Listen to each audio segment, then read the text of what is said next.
ఈ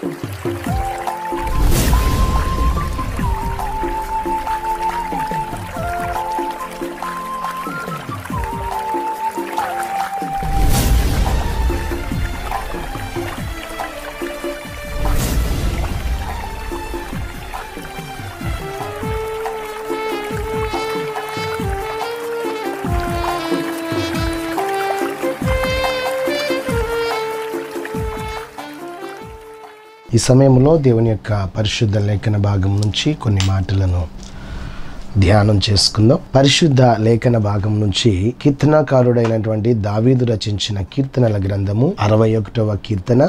మనం మొదటి వచనము నుంచి 4 వచనాలు చదువుకుందాం. దేవా, నా మొర ఆలకింపుము, నా ప్రార్థనకు చెవియొగ్గుము. నా ప్రాణము తల్లడిల్లగా బూది గంతముల నుండి నీకు మొరపెట్టుచున్నాను. నేను ఎక్కలేనంత ఎత్తైన కొండపైకి నన్ను ఎక్కించుము. నీవు నాకు ఆశ్రయముగా ఉంటివి, శత్రువుల ఎదుట బలమైన కోటగా ఉంటివి. యుగయుగములు నేను నీ గుడారంలో నివసించెదను, నీ రెక్కల చాటున దాగుకొందును. చిన్న ప్రార్థన. మహోన్నతుడా, నీకు స్తోత్రాలు. మరి సమయమందు నీ పరిశుద్ధ లేఖన భాగములోని మాటల ధ్యానాంశమై సిద్ధపడి ఉండగా అమూల్యమైన గూఢాంశముల చేత మమ్మల్ని బలపరిచి ధైర్యపరచమని, మా నోటిని బోరుగా వాడుకొనుమని, వింటున్న ప్రతి ఒక్కరికి ఆదరణ, నెమ్మది, శాంతి, సమాధానం అనుగ్రహింపచేయమంటూ యేసు నామములో అడుగుచున్నాం తండ్రి, ఆమేన్. ప్రియమైనటువంటి విశ్వాసులందరికీ మరి దినాన దావీదు మహారాజు మాట్లాడుతున్న మాటలు ప్రతివాని హృదయాంతరంగాన్ని బలపరిచే విధంగా ఉన్నాయి. ఏంటయ్యా అంటే, దావీదు ఒక రాజు. ఆయన కోటలో దాక్కోవచ్చు, లేదంటే తన చుట్టూ సైనికులు అనేక మంది ఉంటారు, బలగం ఉంటుంది, బంధుమిత్రాదులు ఉంటారు. కానీ దావీదుకున్న ఒక మంచి గొప్ప లక్షణం ఏంటయ్యా అంటే, రాజ్యాన్ని బలంగా పెట్టుకోలేదు కానీ, సైనికులను బలంగా పెట్టుకోలేదు కానీ, బంధుమిత్రాదులను బలంగా పెట్టుకోలేదు కానీ, తన ప్రాణం అంట కొన్ని సమస్యల చేత, కొంతమంది శత్రువుల చేత తరంబడుతున్నప్పుడు ఆయన అలవర్చుకున్న మంచి గుణం ఏంటయ్యా అంటే, ఎవరి మీద ఆధారపడాల. ప్రాణము తల్లడిల్లుతున్న సమయాల్లో కూడా ఒకే ఒక్క మాట అంటున్నాడు, అయ్యా, నేను నీ గుడారంలో ఉంటా, నీ రెక్కల చాటున నేను దాక్కుంటాను.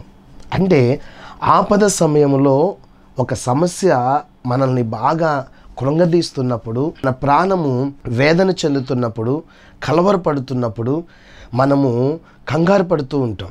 కానీ దావీదు యొక్క మంచి లక్షణం చూడండి. ఏం చేస్తున్నాడంటే, ఎన్ని సంభవించినా, నా కళ్ళ ముందు ఎన్ని జరుగుతున్నా, కృంగదీసే పరిస్థితులున్నా, నేను మాత్రము ఒక పని చేస్తాను. ఏంటంటే, సర్వోన్నతుడు నాకు తోడై ఉన్నాడు గనక ఆయన రెక్కల నీడలో నేను దాక్కుంటాను అంటున్నాడు. చూడండి, మనకి ఏదన్నా విపత్తు, ఆపద సంభవించిందనుకోండి, మొట్టమొదటిగా మనం పరిగెత్తుకెళ్ళేది మనుషుల దగ్గరికే. మనుషుల యొక్క సహాయం కోరుకుంటాం. వాళ్ళ నీడలో మేము సురక్షితంగా ఉంటాము, వాళ్ళ నీడలో మేము భద్రపరచబడతాము, వారి దగ్గరికి వెళ్తే వారి ఆదరణ మనకి తోడుగా ఉంటుంది అని అనుకుంటాం. కానీ కొన్ని సందర్భాల్లో అవన్నీ కూడా అనుకున్నవి అనుకున్నట్లుగా జరగవు. కొన్ని సందర్భాల్లో ఒంటరిగా ఉన్న పరిస్థితులు కూడా మనకు ఎదురైన సందర్భాలు చాలా ఉన్నాయి.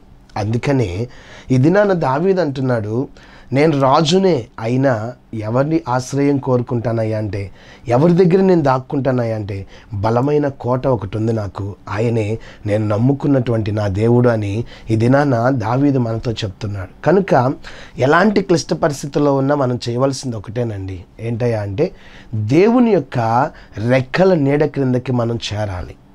దేవుని యొక్క రెక్కలే మనకు ఆశ్రయం అని నమ్మాల. దేవుని యొక్క రెక్కలే మనల్ని కాపాడుతాయని నమ్మాల. దేవుని యొక్క రెక్కల క్రింద ఉన్న ఆ నీడ మనందరికి కూడా తోడుగా ఉంటుందని నమ్మాలి. ఎప్పుడైతే ఆయన రెక్కల నీడ యొక్క ఆశ్రయాన్ని కోరుకుంటామో, మనమే కాదు, మన కుటుంబాలే కాదు, సురక్షితంగా ఉంటాయి, భద్రంగా ఉంటాం మనందరం కూడా. చూడండి, వర్షం పడుతుందనుకోండి, ఇంటిని ఆధారంగా చేసుకుని ఇంటి కింద దాక్కుంటాం. ఎన్ని సంవత్సరాలు దాక్కోగలుగుతాం చెప్పండి? అలా ఇది కొన్ని సంవత్సరాలకి శిథిలం అయిపోదంటారా? చెప్పండి. మన దేహాన్ని, మన ఆరోగ్యాన్ని కాపాడుకోవడానికి ఆశ్రయంగా ఒక బలహీనత వచ్చినప్పుడు లేదా వైద్యుల దగ్గరికి వెళ్ళి వాళ్ళ వైద్య సహకారాన్ని అందుకుంటాం. ఎంతవరకు ఉపయోగకరంగా ఉంటాయి చెప్పండి? కొన్ని సంవత్సరాలకి ఈ దేహం అంతమైపోదా? కానీ దేవుని యొక్క ఆశ్రయము, ఆయన రెక్కల నీడ కింద మనం చేరితే యుగ యుగాలు చెరగనటువంటి తన ప్రేమతో నిన్ను నన్ను భద్రపరుస్తాడంట. కనుక ప్రియ సహోదరుడా, సహోదరి, ఆపద సంభవించిన, శ్రమలు చుట్టుముట్టిన, నీ హృదయము అనేక రకాలుగా వేదన బాధలతో కృంగిపోతూ ఉన్నా, నా అన్నవారు నాకు లేరే, నేను ఎలాగూ దీన్ని జయించగలనని వేసారిపోయి ఏడుస్తూ కన్నీరు మున్నీరై ఉన్నావా? ఎవరి దగ్గరికి వెళ్ళవసరం లేదండి.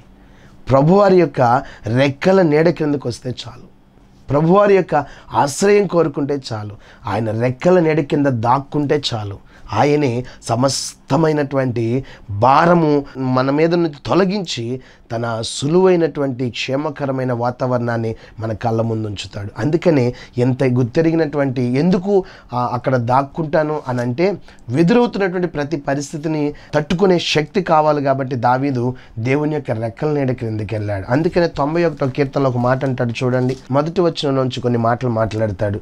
మహోన్నతుని చాటున నివసించువాడే సర్వశక్తిని నీడను విశ్రమిస్తాడు. అయితే ఆయనే నాకు ఆశ్రయము, నా కోట, నేను నమ్ముకొను నా దేవుడని నేను యెహోవాతో మనవి చేస్తూ ఉన్నాను. ఎందుకో తెలుసా?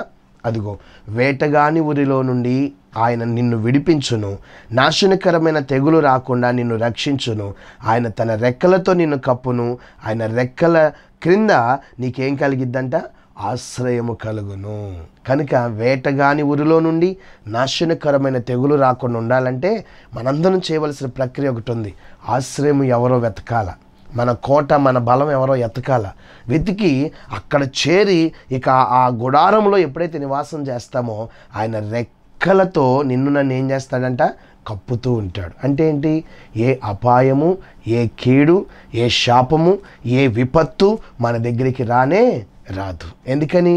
ఆయనే కప్పుతాడు. చూడండి, మనకంటే చిన్న జీవైన కోడి తన పిల్లల్ని ఏం చేస్తూ ఉంటుంది? శత్రు బారి నుంచి తప్పించడానికి, వర్షపు భారం నుంచి తప్పించడానికి, ఎండవేడి నుంచి తప్పించడానికి తన రెక్కలతో ఏం చేస్తుందంట? తన పిల్లలను అలా కాపాడుతూ ఉంటుంది, భద్రపరుస్తూ ఉంటుంది. ఎందుకని? ఏ శత్రువు తన పిల్లలకి ఏ హాని కలిగించకుండా ఉండడానికి. ఒకవేళ విపత్తు రాబోతుంది, సంభవిస్తుంది అన్న గడియలో కూడా పిల్లలు ఏం చేస్తాయి చెప్పండి? తన తల్లి ఎక్కడుందో వెతుక్కుంటూ పరిగెత్తుకుంటూ వచ్చి తల్లి కౌగిట్లు దాక్కుంటాయి. ఇది నాన్న దేవుడు అంటున్నాడు, ఎల్లప్పుడూ నా హస్తాలు నా రెక్కలు చాపే ఉన్నాయి, రండి నా నీడను ఆశ్రయించండి అని కోరుకుంటున్నాడు ఆయన. కాబట్టి మనం కూడా మనకు కలిగినటువంటి శ్రమలను బట్టి, మనకు కలిగినటువంటి ఆపదను బట్టి, కలగబోతున్నటువంటి విపత్తులను బట్టి మనం ముందుగానే గమనించి మనం ఎవరి దగ్గరికి వెళ్ళాలంట? అదిగో ఆయన రెక్కల నీడ క్రిందకి వెళ్తే ఆయన తన రెక్కలతో నిన్ను నన్ను ఏం చేస్తాడంటండి? కప్పుతాడంట. ఆయన రెక్కల క్రింద నీకు నాకు ఏం కలిగిద్దంట? ఆశ్రయము.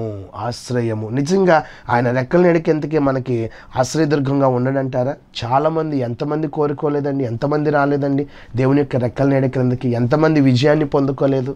కాబట్టి నా కుటుంబంలో ఈ శ్రమలు ఉన్నాయి, ఈ బాధలు ఉన్నాయి, ఈ సమస్యలు ఉన్నాయి, నా భర్త నా మాట వినట్లేదు, లేకపోతే నా భార్య నా మాట వినట్లేదు, నా బిడ్డలు అస్సలు మాట వినట్లేదు, కుటుంబము అల్లకల్లోలంగా ఉంది, ఏం చేయాలని చెప్పి కూర్చుని ఏడుస్తూ బాధపడుస్తూ కన్నీరు కాచే కన్నా నీ కుటుంబంలో ఉన్నటువంటి ఆ కల్లోల పరిస్థితులన్నిటిని మెరుగుపరుచుకోవాలంటే నీవు చేరవలసిన గమ్యం ఒకటి ఉంది, నువ్వు చేరవలసిన స్థానం ఒకటి ఉంది. ఏంటయ్యా అంటే, మరలా నీ కుటుంబాన్ని ఒక చోట చేర్చి అదిగో రెక్కల క్రింద కప్పే దేవుడు ఒక ఆయన ఉన్నాడని ఆయన పాదముల దగ్గరికి వచ్చి నువ్వు ప్రార్థించగలిగితే, మొరపెట్టగలిగితే తప్పకుండా దేవాది దేవుడు తన ఆ రెక్కల చాటున నిన్ను దాచి ఆశ్రయము అనే కోటగా నీకు చుట్టూ ఉంటాడు. మన కుటుంబం చల్లా చెదురైపోయింది కూడా సురక్షితంగా కట్టబడింది. మన హృదయాంతరంగంలో ఉన్న బాధలు బలహీనతలన్నీ దూరపరచబడతాయి. దేవుడే మనకు ఆశ్రయదుర్గంగా ఉంటాడు. కనుక మనం అటు ఇటు పరిగెత్తే కన్నా దేవుని పరిశుద్ధ పాదపీఠం దగ్గరికి వచ్చి, ప్రభువా నీ రెక్కలే నాకు ఆశ్రయము, నీ రెక్కల నీడ క్రింద నాకు నెమ్మదికి దొరికింది కనుక నన్ను కప్పురాయినా అని ఎప్పుడైతే అడుగుతావో ఆయన రెక్కలతో నిన్ను నన్ను ఏం చేస్తాడంట? మన కుటుంబాన్ని భద్రపరుస్తాడండి. కోడి తన పిల్లలను భద్రపరిచినట్లుగా మనల్ని కూడా దేవుడు ఏం చేస్తాడంట? భద్రపరుస్తాడు. ఎందుకంటే అదిగో వేటగాడు ఎప్పుడు బాణం వదులుతూనే ఉంటాడు, నాశనకరమైన గుంట ఎప్పుడు మన ముందు నడుస్తూనే ఉంటుంది.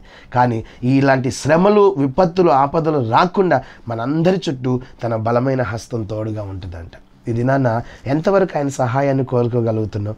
దావీదు రాజేనండి, మహారాజయ్య ఉన్నాడు. ఆయన రాజయ్యుండి కూడా సర్వస్వాన్ని విడిచిపెట్టి దేవుని యొక్క రెక్కల నీడ ఎందుకు కోరుకున్నాడంటే తన ప్రాణానికి కానీ, తన దేహానికి కానీ, తన కుటుంబ సభ్యులకు కానీ, తన రాజ్య క్షేమం కానీ, ఎక్కడికి వెళ్తే నేను మంచిగా ఉండగలుగుతానో గమనించుకున్నాడు. ఆయన రెక్కల నీడ క్రిందకు వచ్చాడు. అదే నాకు శరణమని కోరుకున్నాడు. అక్కడే యుగయుగాలు నేను నీ గుడారంలో నివాసం చేస్తానయ్యని ఆయన సన్నిధిని నిత్యము కోరుకున్నాడండి. అందుకే దావీదు ప్రతి దినము ఏం చేయబడ్డాడో తెలుసా? కాపాడబడ్డాడు. ప్రతిదినం ఏం చేయబడ్డాడు తెలుసా? సంరక్షించబడ్డాడు. ఎందుకని? తెలియకుండానే దేవుడు తన హస్తాలతో కాపాడి శత్రు యొక్క ఉచ్చుల్లో నుంచి ఏం చేశాడంట? తప్పించాడంటండి. నీ బిడ్డలు బయటికి వెళ్ళొస్తున్నా, నీ యజమాని బయటికి వెళ్ళొస్తున్నా, నీ కుటుంబ సభ్యులు బయటికి వెళ్ళొస్తున్నా, క్షేమకరమైన పరిస్థితి మనకు కావాలి. ఈ దినాల్లో చూసుకున్నట్లయితే బయటికి వెళ్ళిన వాళ్ళు తిరిగి వస్తారన్న నమ్మకం ఎక్కడ కూడా కనపడట్ల. ఎందుకని? ప్రాకారం లేక, ఆశ్రయదుర్గము లేక. కాబట్టి దేవుని సన్నిధిని కోరుకో. ఆయన సన్నిధి రెక్కల నీడకిరా. నువ్వు ఎక్కడికి వెళ్ళినా ఆయన రెక్కలు నిన్ను కప్పుతూనే ఉంటాయి. అపాయం అనేది, బలహీనత అనేది, బాధలు అనేది నీ దగ్గరికి రాకుండా దేవాదేవుడు కాపాడుతూ ఉంటాడు. ప్రియజనాంగమా, దేవుని యొక్క సన్నిధి నువ్వు ఎంతవరకు కోరుకోగలుగుతున్నావు? అందుకని వేటగాని ఊరిలో నుండి, నాశనకరమైన గుంటలో నుంచి తప్పించాలంటే ఆయన రెక్కలే నీకు నాకు ఆశ్రయము. విపత్తు రాకుండా కాపాడగలిగిన సామర్థ్యం కలిగిన దేవుడు. అందుకని అంటున్నాడు చూడండి, ఇంకొక వచనం, కీర్తన గ్రంథము 17వ అధ్యాయము 8వ వచనములో ఒక మాట అంటున్నాడు చూడండి. ఏంటంటే, ఒకడు తన కనుపాపను కాపాడుకొనున్నట్లు నన్ను కాపాడుము, నన్ను లయపరచుకోరు దుష్టులను పోగొట్టి కాపాడుము, నన్ను చుట్టుకొని ప్రాణ శత్రువుల చేత చెక్కకుండాను నీ రెక్కల నీడ క్రింద నన్ను దాచుము అని ప్రార్థన చేస్తున్నాడు ఇక్కడ మరలా. ఎందుకని? ఆ పై వచనం చూడండి, 7వ వచనంలో, నీ శరణొచ్చిన వారిని, అంటే ఆయన పాదముల దగ్గరికి వచ్చిన వారిని, వారి మీదకి లేచి వారి చేతిలో నుండి ఆయన కుడి చేత రక్షించువాడా, నీ కృపాతిశయం ఇప్పుడు చూపయ్యా నాకు అని చెప్పి దావీదు వచ్చి ఇట్లా అంటున్నాడంటే, ఈ దగ్గరికి వచ్చాను, ఒకడు తన కనుపాపను కాపాడుకున్నట్లు కాపాడు నన్ను. రెండోది, నన్ను లయపరచాలని ఎవరైతే ఆలోచన కలుగున్నారో ఆ దుష్టులందరినీ పోగొట్టి నన్ను కాపాడుము, నీ రెక్కల నీడ కింద నన్ను దాయి అని అడుగుతున్నాడు. ఏమండి, రాజుగారికి సైనికులు లేరంటారా? మంత్రులు లేరంటారా? ఆయన మీద విపత్తు వస్తున్నప్పుడు ఎంతమంది ఆయన శత్రువులను అడ్డగించడానికి ఎంతమంది జన సమూహం ఉన్నారండి? కానీ ఏ బలగాన్ని నమ్ముకోలా, ఏ జనాన్ని నమ్ముకోలా, ఏ ఆస్తిపాస్తులు నమ్ముకోలా, ఏ బంగారాన్ని నమ్ముకోలా.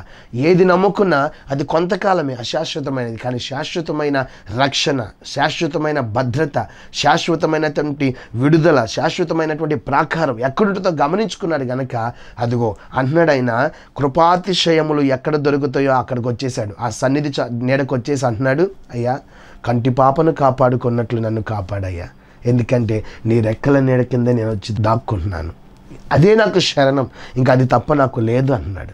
దేవుడు ఎంత ముగ్ధుడైపోయాడు. దావీదు అనుకున్న విధానం, వెంబడించిన విధానం. ప్రియజనాంగమా, సజీవుడైన దేవుని యొక్క సన్నిధిని పట్టుకుని కూడా, సజీవుడైనటువంటి దేవుణ్ణి వెంబడిస్తూ కూడా, సజీవుడైనటువంటి దేవుని నామాన్ని గుర్తెరిగి కూడా కొన్ని సందర్భాల్లో కొన్నిసార్లు మనము చేతగాని వాళ్ళగానే ఉంటాం, మన దేవుడిని చేతగాని వాని దేవుడుగానే చేస్తూ ఉంటాం.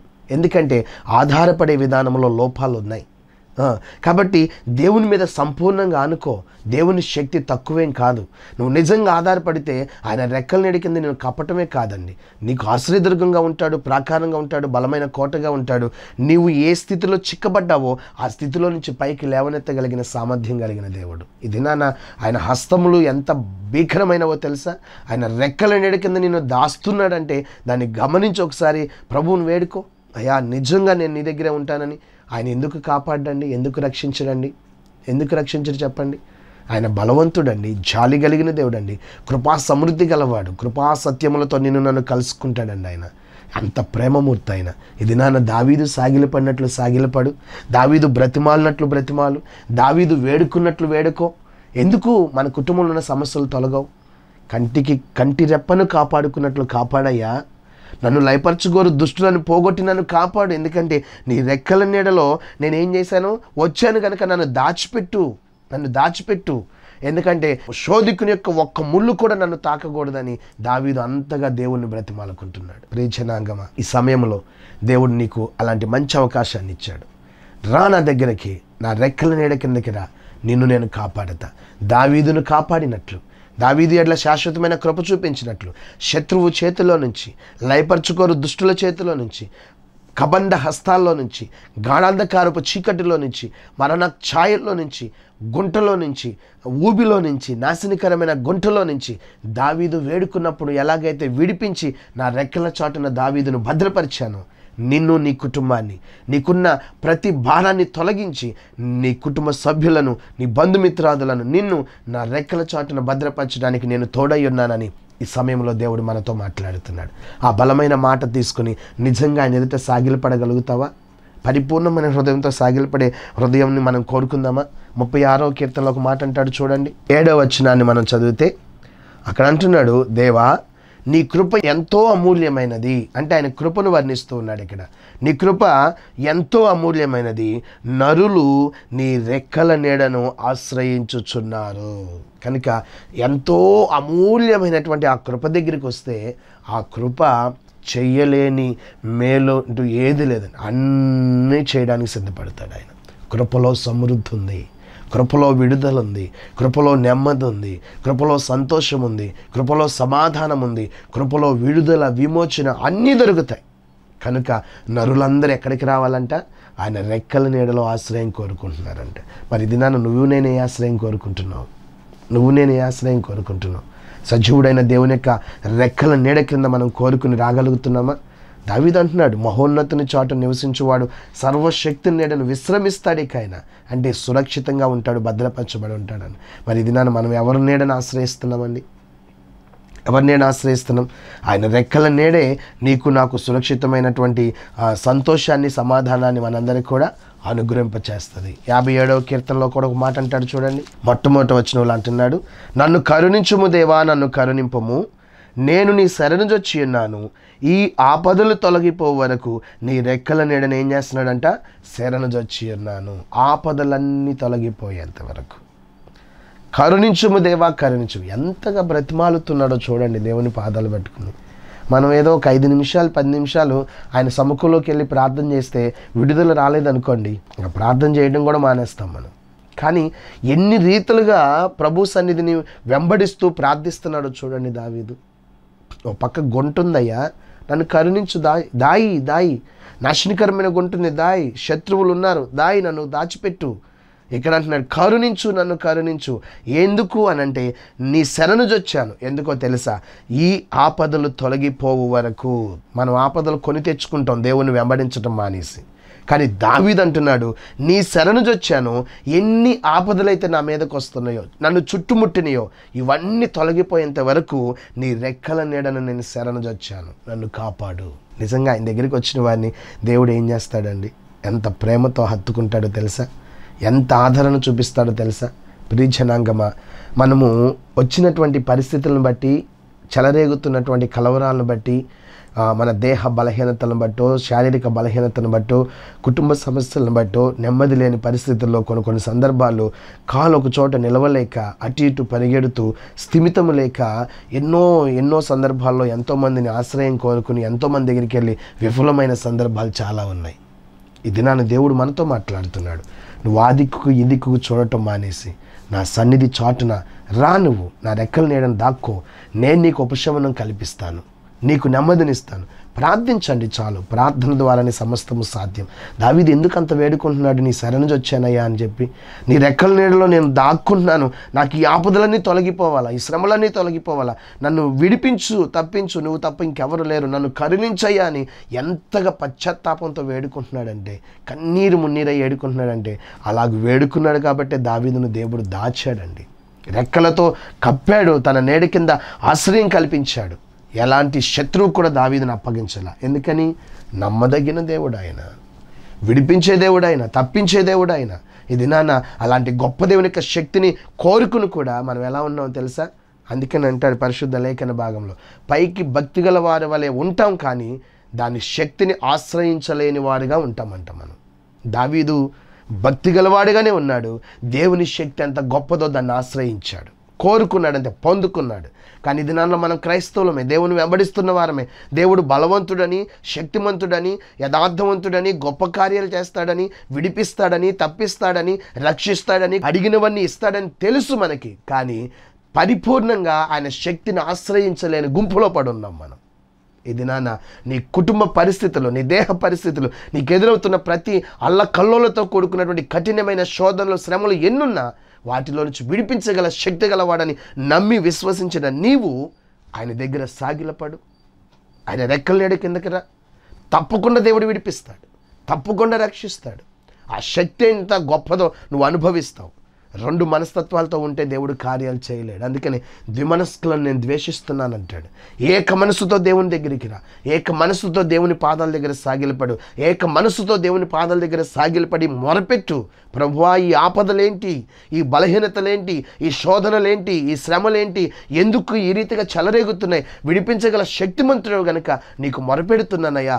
నా సమస్యలన్నింటిలోంచి విడుదల కలిగించు. నేను నరుల యొక్క ఆశ్రయం కోరుకోలేదు, అధికారుల ఆశ్రయం కోరుకోలేదు, బంధుమిత్రాదుల ఆశ్రయం కోరుకోలేదు. ఇదిగో ఈ దినాన నీ రెక్కల నీడ కిందకు వచ్చి నీ ఆశ్రయం కోరుకున్నానని ఒక్క మాట ఆయన పరిశుద్ధ పాదపీఠం దగ్గర చేరి ప్రార్థన చేయి. ముగ్ధుడై దిగొస్తాడు నీ సమస్యలన్నింటిలోంచి విడుదల కలిగించడానికి. ఈ సమయంలో దేవుడు నీకు నాకు అభయం ఇస్తున్నమాట. దావీదు ఎలాగైతే ఆయన రెక్కల నీడ ఆశ్రయం కోరుకుని విడుదల పొందాడో, ఇది మనం కూడా ఆయన బలాన్ని ఆశ్రయించి, ఆయన శక్తిని ఆశ్రయించి, మన కుటుంబాల్లో చెలరేగుతున్న ప్రతి విపత్తు నుంచి మనం ఏం చేయాలంట? శరణు వచ్చి ఆయన దగ్గర నుంచి విడుదల పొందుకోవాలి. మనం పరిశుద్ధ లేఖన భాగంలో మనం ఒక మాట పరిశీలన చేసుకుంటే, రూతు గ్రంథంలో రూతుకు ఎందుకు అంత ప్రాధాన్యత ఇవ్వబడింది అని మనం పరిశీలన చేసుకుంటే, మరి భర్త చనిపోయిన ఒక అన్యురాలైన మోయాబు దేశస్థురాలైన తన అత్తనైనటువంటి నయోమిని వెంబడించడంలో మానల. ఒక మాట, చక్కని మాట అంది, నీ దేవుడే నా దేవుడు, నీ జనమే నా జనము, నువ్వు ఎక్కడుంటే నేను అక్కడ ఉంటానంది. మరి కుమార్తె ఎందుకు అంత మంచి మనసు కలుగుందో మనకు తెలియదు. కానీ మరి ఓర్పాను మనం ఎక్కడ మరలా చూసినట్లు మనకు కనబడట్లా. కానీ రూతు మాత్రము పరిశుద్ధ లేఖన భాగంలో మనం చూసినట్లయితే, రూతు గ్రంథము 2వ అధ్యాయంలో ఆ అత్తను వెంబడించి సజీవుడైన దేవుని వెంబడించడం వలన మోయాబు దేశం అంటే అన్యుల విగ్రహారాధన సంబంధించింది, వాటన్నిటిని విడిచిపెట్టేసింది. తల్లిదండ్రులు విడిచిపెట్టేసింది, బంధుమిత్రాదులు విడిచిపెట్టేసింది.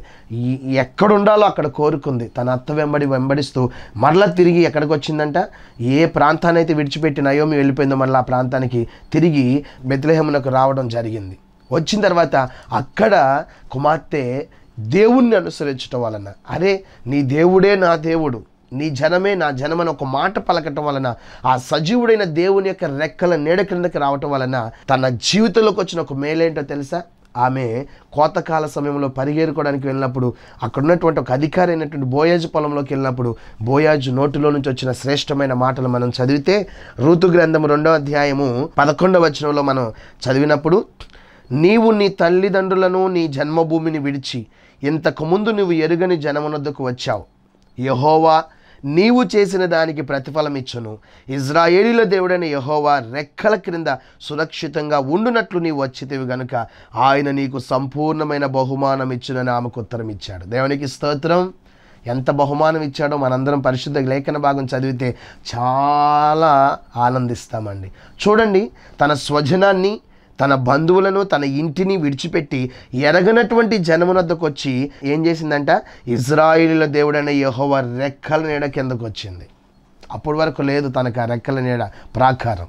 ఎప్పుడైతే సమస్తాన్ని విడిచిపెట్టి ఒక రెక్కల నీడ కిందకు వచ్చిందో, ఒక మోయాబు దేశస్తురాలు, ఒక అన్యురాలు, కానీ దేవుని ఎంత నమ్మిందో చూడండి, ఎంత అత్తుకుందో చూడండి.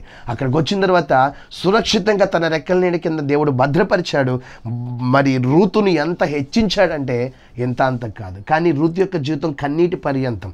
చిన్న వయసులోనే భర్త చనిపోవటం, తల్లిదండ్రులు విడిచిపెట్టి రావటం, నాన్నవారు చుట్టుపక్కల ఎవరు లేరు. కానీ అలాంటి క్లిష్ట పరిస్థితుల్లో కూడా, కష్ట పరిస్థితుల్లో కూడా అత్తను హత్తుకుంది, అత్త వెంబడిస్తున్న దేవుణ్ణి నమ్ముకుంది.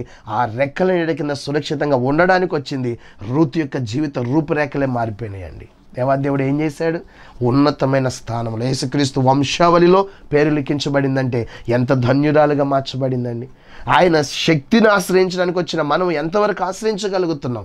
ఒక అన్యురాలు దేవుని యొక్క రెక్కల నీడ కిందకు వచ్చి గొప్ప మేలు అనుభవించినప్పుడు మనము దేవుని వెంబడిస్తూ, ఆయన స్తుతిస్తూ, ఆయన రక్షణనే రక్తమనే కాడి కిందకు వచ్చి ఆయన శక్తిని పొందుకుంటున్న మనం ఈ దినాన నిజంగా ఆ శక్తిని గ్రహించలేకపోతున్నామంటే మన విశ్వాసం ఏ మోతాదులో ఉందో మనం గ్రహించుకోవాలి.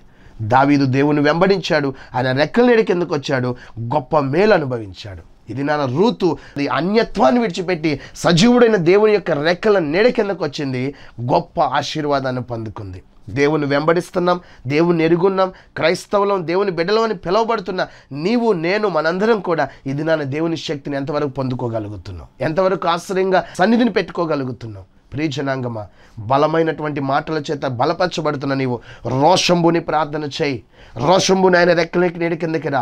రోషంబుని ఆయన పాదములు పట్టుకుని ప్రార్థన చేయి. ప్రభువా, ఈ సమస్యలు ఎందుకు తొలగిపోవట్లేదు, ఈ బలహీనతలు ఎందుకు తొలగిపోవట్లా, నా కుటుంబంలో చెలరేగిన ఈ అల్లకల్లోలు ఎందుకు తగ్గట్లేదు, సమాధానం ఇవ్వండి, స్వస్థతలు ఇవ్వండి, పరిష్కారం చేయండి అని రోషంతో ఆయన పరిశుద్ధ పాదపీఠం దగ్గరికి వచ్చి ప్రార్థన చేయి. రెక్కల నీడ క్రింద ఆశ్రయం కలిగించిన వాడు నీకున్న ఆ సమస్యలన్నిటి నుంచి విడిపించి శ్రేష్టమైన స్వాస్థ్య భాగంగా నిన్ను ఎన్నిక చేసుకుంటాడు. బలమైన హస్తాన్ని నీ కుటుంబం మీద, నీ మీద ఉంచుతాడు.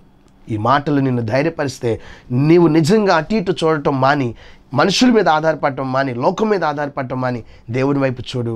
దావీదు దాయబడినట్లుగా, హెచ్చించబడినట్లుగా, రూతు దాయబడినట్లుగా, హెచ్చించబడినట్లుగా ఇది నాన్న నిన్ను, నీ కుటుంబాన్ని, నీ స్వజనాన్ని అందరినీ కూడా దేవుడు కాపాడి భద్రపరిచి నువ్వు కోరుకున్నట్లుగా నీ జీవితంలో అనుగ్రహింప చేయడానికి తోడుగా ఉన్నాడు. ఆశ్రయదుర్గంగా ఉంటాడు కనుక ఆయన రెక్కల నీడ క్రిందకి రా, ఆయన శరణుజొచ్చు. ప్రభువా, నీవే నా దిక్కని ప్రార్థన. తప్పకుండా దేవాదేవుడు నీ సమస్యలన్నిటి నుంచి విడిపించి తన రెక్కల చాటును ఆయన దాచాడు అంటే ఆనందమే, సంతోషమే, సమాధానమే. ఇంకా దుఃఖము, నిట్టూర్పు, విచారణ ఏముండవు. ఇక కలవరాలన్నీ తొలగిపోతాయండి. ఆయన సంరక్షణలో మనందరం సంతోషిస్తూ గంతులు వేస్తూ ఉంటాం. అలాంటి ఆదరణ, ఆనందం పొందుకోవాలని నీకు ఆశ ఉన్నట్లయితే ప్రభువారి యొక్క రెక్కల నీడ కిందకి రా, శరణుజొచ్చు, ప్రార్థన చేయి. తప్పకుండా నీ ప్రార్థన ఆలకించిన దేవుడు నీకు తప్పకుండా ప్రతిఫలము ఇచ్చి నీ కుటుంబాన్ని, నిన్ను ఆనందంతో, సంతోషంతో ముందుకు నడిపిస్తాడు. అట్టి మాటల చేత బలపరచబడిన నీవు ఈ దినమే రోషంబుని ప్రభు పాదాలు పట్టుకో. దేవుని యొక్క కనికరం నిండార్లుగా దిగి వస్తుంది. దేవుడి కొద్ది మాటలు మన వినికిడిలో దీవించి ఫలింపచేయనుగాక. ఆమేన్. ఆమేన్. చిన్న ప్రార్థన. కృపగల దేవా, నీకు వందనాలు నాయన. ఇది నాన్న దావీదు నిన్ను వెంబడించిన విధానం, రూతుని రెక్కల నీడ కిందకు వచ్చిన విధానం, వారు ఎంత దీవించబడ్డారో, ఆశీర్వదించబడ్డారో మా జీవితాల్లో కూడా ఫలింపు అనుగ్రహింప చేయడానికి సిద్ధపడుతున్నారు. విన్న మేము నీ రెక్కల నీడ కిందకు వచ్చి నీ శరణుజొచ్చి నీవే మాకు ఆశ్రయమని నమ్మిన ప్రభ, నీ మీద ఆధారపడే గుణాన్ని మాకు నేర్పించి బలపరిచి ధైర్యపరిచి ముందుకు నడిపించమని, ఈ మాటల చేత బలపరచబడిన మేము ఎక్కడ తొట్టిల్లిపోకుండా కడవరకు నీ సాక్షులుగా ఉండేలాగున దీవించి ఆశీర్వదించమని, ఎవరైతే బాధపడుతున్నారో వారందరి కలవరాలు తొలగించి మేలులతో నింపమని యేసు నామములో అడుగుచున్నాము తండ్రి. ఆమేన్. ఆమేన్. అందరికీ వందనాలండి.